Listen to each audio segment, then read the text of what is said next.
Ghostly tales, yet mirrors of human life. Hey, everyone! Welcome to Encountering Chinese. Ghostly Tales from Zhai. Today, I'm going to tell you a story called A Scholar from Fengyang. In Fengyang, there was a scholar who had set out for further studies. Before leaving, he assured his wife, "I'll be back in just 6 months." However, 10 months passed, and the scholar had not returned, leaving his wife anxiously awaiting his homecoming.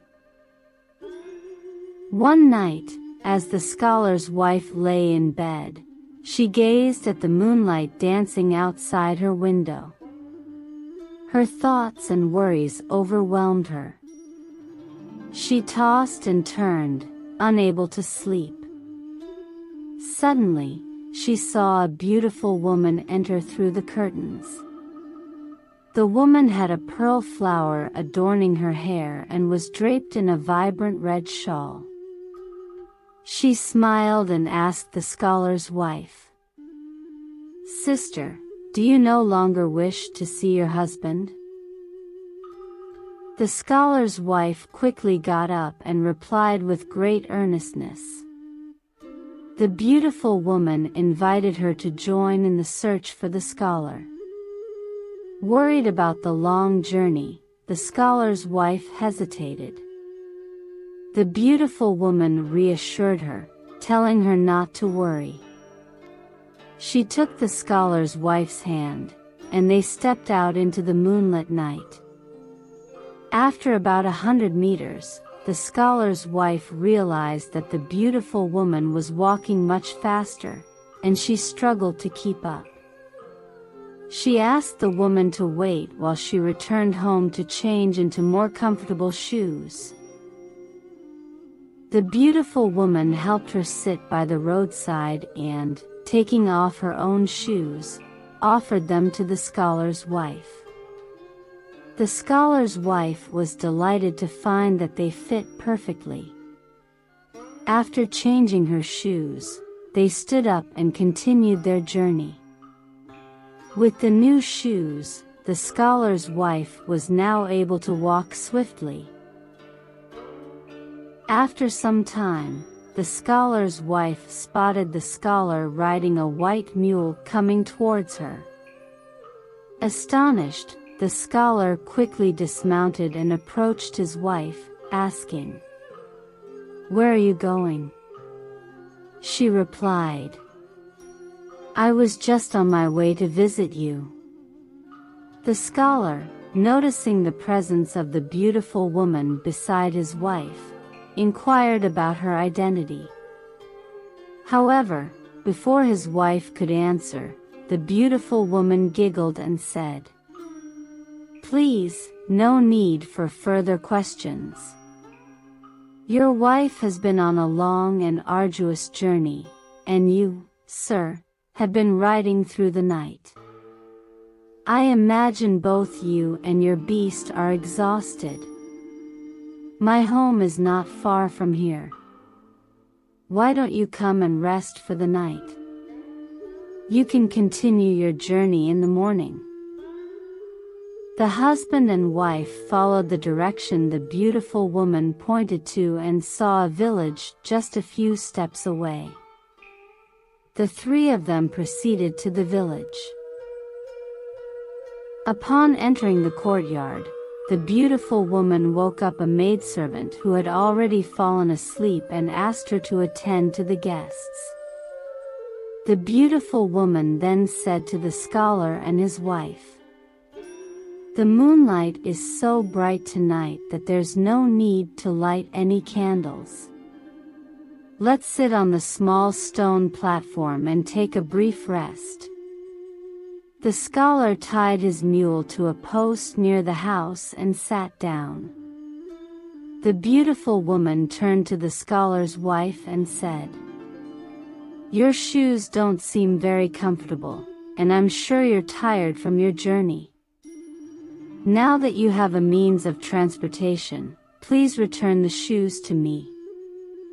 The wife expressed her gratitude and returned the shoes to the beautiful woman. Before long, the maidservant brought out wine, dishes, and snacks. As the beautiful woman poured wine for the scholar and his wife, she said, "You, a couple long separated, are reunited tonight. I offer you both a modest toast to celebrate this joyous occasion." The scholar quickly raised his glass in return. The beautiful woman engaged in lively conversation with the scholar and his wife, toasting and joking back and forth without reserve. The scholar's gaze remained fixed on the beautiful woman, and he frequently used suggestive language to tease her. Even though the scholar and his wife had just reunited, he didn't utter a single word of concern for her. The beautiful woman, in turn, used seductive words and coy gestures to tempt him. The scholar's wife sat silently, pretending to be oblivious to their behavior.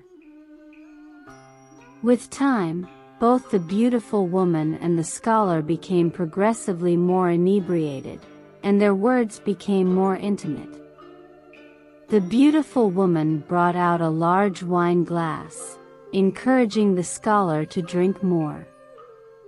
The scholar thought of using drunkenness as an excuse to decline, but the beautiful woman persisted. He laughed and said, "Sing me a little song, and I'll continue drinking." The beautiful woman did not hesitate and immediately plucked the strings of a chain and began to sing. She sang, "As evening falls, I remove my makeup. Outside the window, the cold west wind permeates the curtains. I am listening to the sound of rain tapping on the banana leaves. In which place is there idle chatter with a lover? Gazing through the autumn water, but he doesn't return home. My tears flow like endless hemp. I long for him, yet I resent him, holding a red embroidered shoe to seek guidance from the spirits." After finishing the song, the beautiful woman chuckled and said, "This little tune is a popular folk song heard in the streets and alleys. It might not be very refined, but it's trendy these days. I hope you don't mind." The beautiful woman's voice was soft and sweet, her words and demeanor affectionate and unrestrained. The scholar found himself unable to resist the allure of her words and actions, as if he had lost control over his own feelings.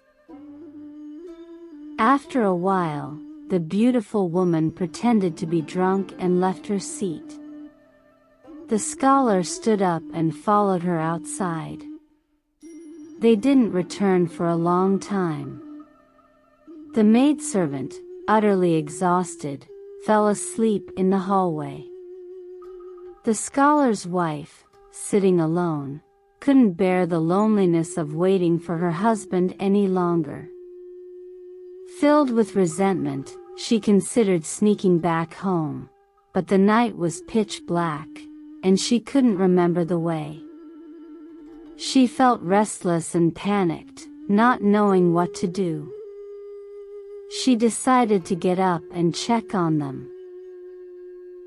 As she approached the window, she faintly heard the sounds of her husband and the beautiful woman being intimate inside. Upon listening more closely, she realized that her husband was sharing with the woman all the intimate details he usually reserved for her. At this point, her hands trembled with anger, and she couldn't contain her emotions. She couldn't bear it any longer and thought it would be better to go out and end her life by jumping into a ravine.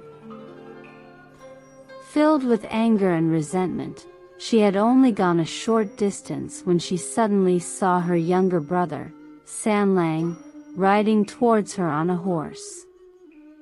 He dismounted hurriedly and asked the scholar's wife for an explanation. She told him everything that had happened.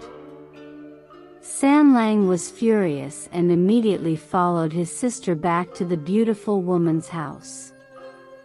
They entered the courtyard directly.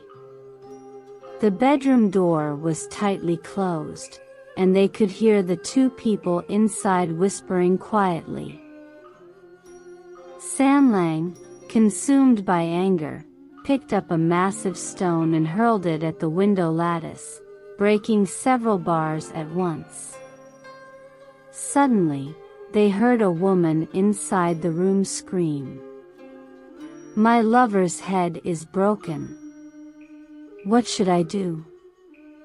The scholar's wife, upon hearing this, burst into tears and reproached her brother, saying, "I didn't ask you to kill him. What have you done?"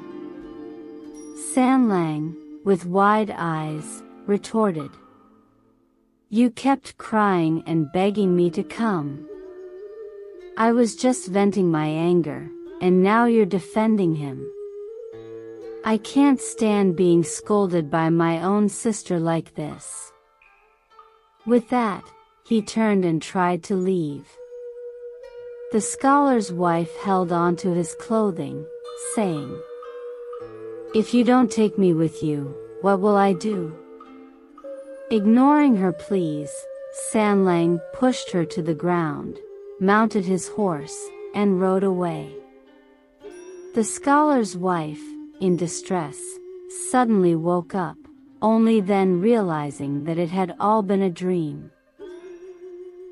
The next day, the scholar unexpectedly returned home, riding indeed on a white mule. His wife was surprised but didn't say much. The scholar recounted his dream from the previous night to his wife, and to her astonishment, she realized that his dream perfectly matched her own. Consequently, the wife shared her dream with the scholar, and they discussed what they had seen and heard in their dreams. They were both deeply astonished and frightened by the striking similarities. Not long after, the younger brother, Sanlang, heard about his brother-in-law's return and came to visit. During their conversation, Sanlang mentioned, "I dreamt of your return last night. Seeing you back today is truly a strange occurrence." The scholar, trying to gauge his brother-in-law's reaction, jokingly replied, "I'm lucky that I wasn't struck by a massive stone last night." Sanlang was shocked by this response and asked for an explanation. The scholar then recounted the details of his dream to Sanlang, who, after hearing the story, was equally amazed. It turned out that the previous night, Sanlang had also dreamt of his sister crying to him and his angry response involving throwing stones. The dreams of the three individuals matched perfectly, yet they remained puzzled about the true identity of the beautiful woman.